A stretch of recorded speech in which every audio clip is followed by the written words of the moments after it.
I'm an archaeologist, and as my title says, so what data can we offer as archaeologists, and what results do we want in the end? This is in the end the main question in my as I see it. And in a way, we do archaeological excavations. We try to interpret the heritage and offer it to the visitors. And in the end, we want to be with our culture heritage also a big player, or at least a player in the cultural tourism sector.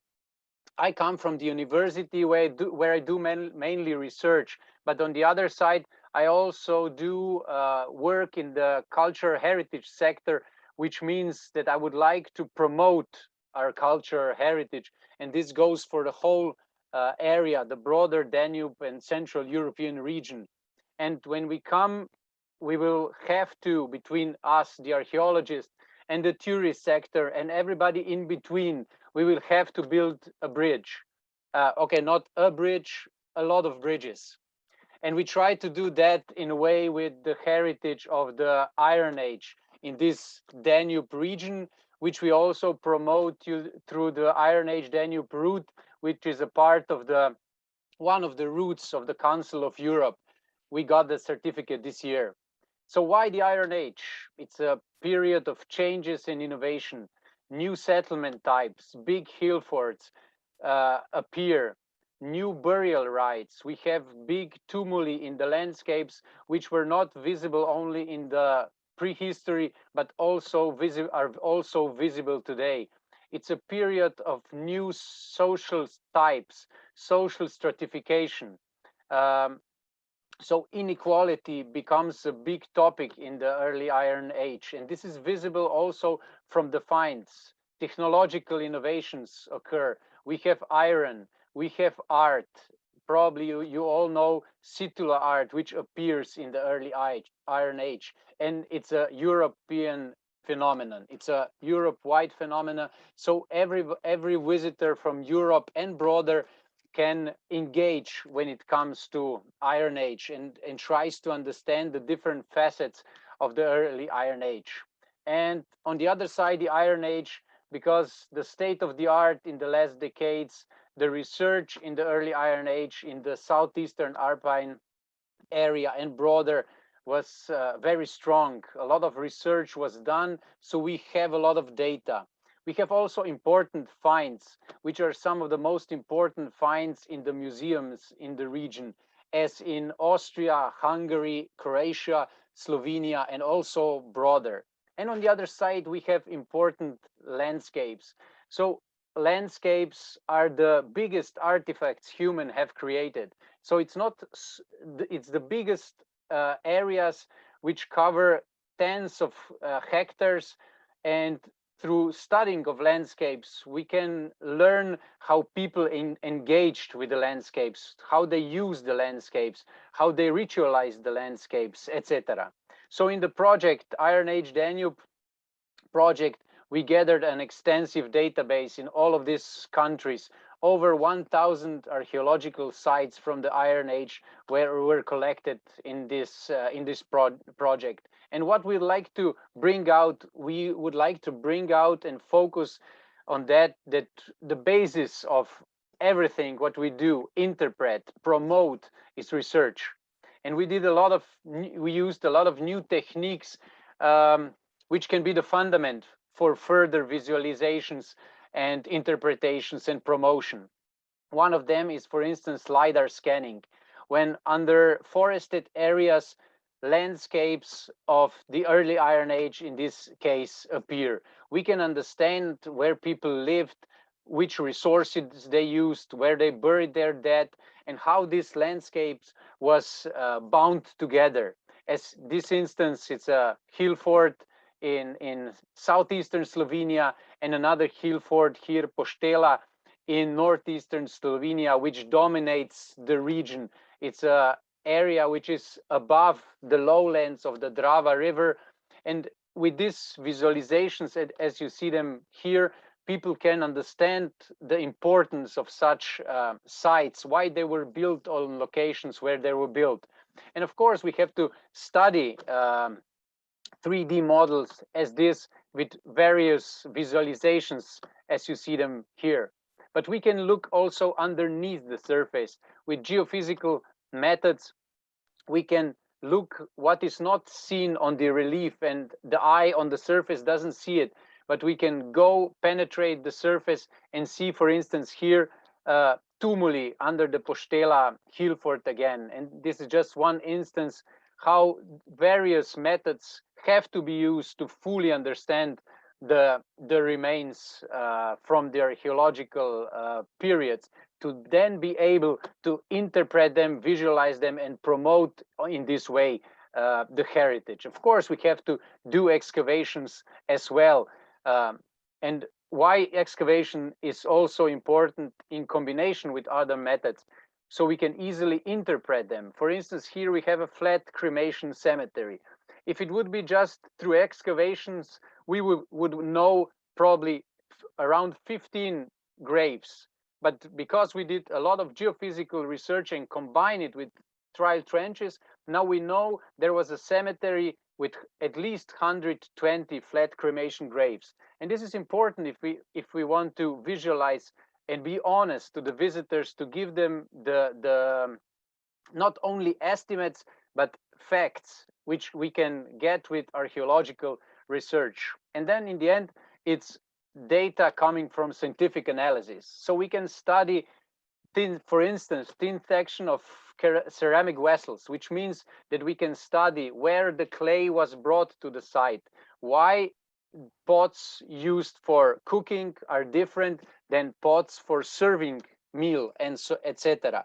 We can also look into the remains of the vessels to look which organic remains were cooked or eaten or stored in the vessels, because they were not empty when they were used. We find them empty, but not completely empty. In the walls of the pots, a lot of information is stored, which we can extract through analysis, and then see where these plants, animals, what they were cooking in the various pots. And of course, at the end of this story comes the promotion of culture heritage. And this scientific research is an important fundament. But at the end, I have to say that this is only the beginning of the process of promotion and coming in a way towards broader public. We turn to the public in various ways with publications, which is quite classical, public talks. We turn to children to show them the heritage, also with books, with archaeological trails, smaller exhibitions. We are using the guides in your mobile phone and visualized heritage to guide people on the ways to various archaeological sites in all these mentioned countries. And in the end, we also give our information, our data to cooks, to culinary experts, to cook food which is made of ingredients which were used in the previous prehistoric or historic periods. But it also, of course, we use also digital technologies. We are not so far yet. We did some VR, AR solutions, some holograms, some processes were established, etc. But in our current project, Danube's archaeological landscapes, we stepped one step back. We wanted to come together and first prepare a strategy how to do that, how to use the value of digitization of archaeological heritage. And what was most important, we came to this from three different points. One was from the archaeological point, one was the technical point, and one was the social point. So we studied what can archaeology give and what archaeology wants, and on the other side, what are the technical aspects which we need, and on the third side is social, which is in my eyes, almost the most important one, where the museum specialists gathered and and explained what is the most important for the visitors, how they want to engage with heritage, what are the best solutions to be used in the museums. So some models which are quite complex were prepared. I won't go into details. It's the publication is published, so you can look into it. And we made also a table where you can see where you're planning such a project, what is important in which step, where the archaeological aspect is most important, where the technical aspect is most important, and where the social aspect is most important. But before I finish, as I have to be quick, I would just sum up in a way. We have to have, for doing anything, visualizing anything, we have to have credible archaeological data. We have to have credible interpretations. And in the way, we will also have to compromise between science and attractivity. Because on the one side, we have to be, we like to be attractive. But do we have enough data, archaeological data, to be attractive? As if we don't have those data, we cannot be honest to our visitors.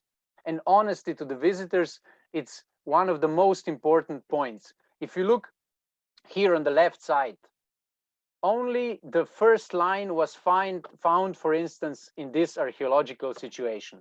So we know the house was standing on posts, but whenever up we go this line, more we have to take from other instances, for other cases, from other examples, and sometimes we just have to guess. It's an educated guess, but still we have to guess. How high was this house? Did it have windows? What was the roof made of? Etc. These are important informations when we come to visualizations, but mostly we don't have these answers if we are honest. And this is something we have to show the visitor. We can make an attractive interpretation and VR solution, but we have to tell the visitor what is the basic archaeological data, and then what we interpreted in some other way. Only in this honest way, archaeology and visualizations of archaeological heritage can become more than just an attractive tool, but it can be an important player in the promotion of cultural heritage. And in any case, when we talk together with our colleagues in the projects and broader, we will have to build bridges, a lot of bridges. And if we build them and sustain them, I see a very bright future also for the cultural heritage and the use of digital technologies in our archaeological heritage promotion. Thank you for your attention.